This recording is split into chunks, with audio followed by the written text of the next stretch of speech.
Hey guys, welcome back to my channel PC Error Detective. In this video, I'm going to show you how to fix voice 38.dll was not loaded error in your Windows. Do you have any error in voice 38.dll was not loaded or another DLL error in your Windows computer? If yes, do not worry. In this video I am going to show you a trick that may fix this issue, and the main idea is to check Windows security and ensure that the system did not quarantine same system file. Let's see how to do it. First click on search bar, then go on settings,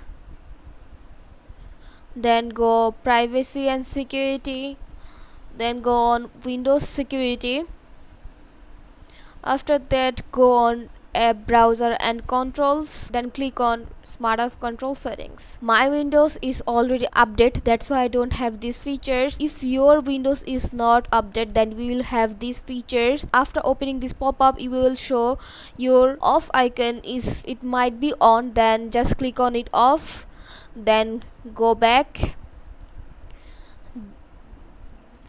and click virus and threat protection. After opening this pop-up, you will show protection history, then click on it and choose quarantine item. Check if the system quarantine the DLL file or the application file that causes the error.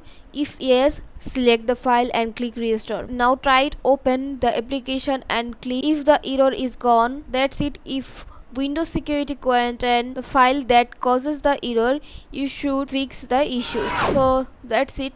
Thank you guys, thanks for watching. I will see in my next video.